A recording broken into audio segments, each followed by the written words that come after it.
Ano ang mga dahilan kung bakit nawawala ang star icons ng ibang content creator? Napansin mo ba? Kahapon may star ka, ngayon biglang wala na. Hindi ito glitch lang. May dahilan ito at baka ginagawa mo rin ngayon. Maraming creators ang nagme-message sa akin. Ma'am Jovelyn, bakit nawala bigla ang star icon ko? May violation ba ako o baka tinanggal na ako ng platform? Huminga ka muna, hindi ibig sabihin na cancel ka na, pero may mga silent reason kung bakit nawawala ang stars at bihira itong ipaliwanag ng platform. Reason number 1, quality at engagement check. Una sa lahat, chinecheck ng system kung legit ang engagement mo.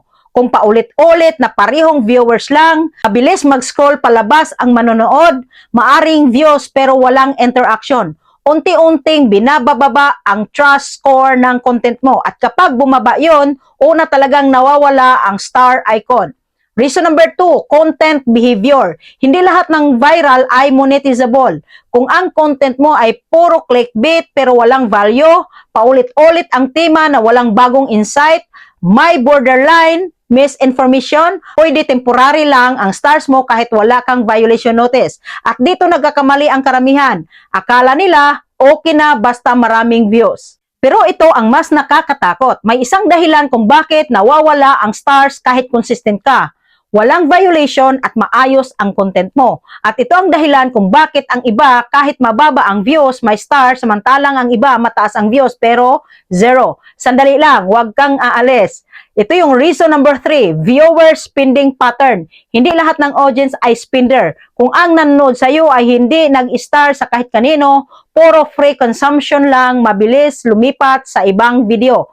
Unti-unting hindi ka na inuuna sa star-enabled distribution. Hindi dahil pangit ka, hindi dahil wala kang talento, pero dahil hindi tugma ang audience mo sa monetization.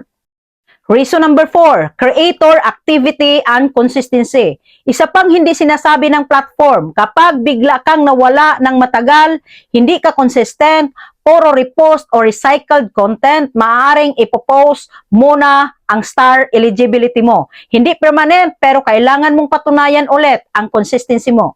Kaya tandaan mo to, ang stars ay hindi reward sa sipag lang, kundi reward sa tamang content plus tamang audience plus tamang behavior. Kung nawala man ngayon ang star icon mo, hindi ibig sabihin tapos ka na. Minsan, ina-adjust ka lang ng system para sa mas handa ka sa next level. Natulungan ba kita? Like, follow, and share.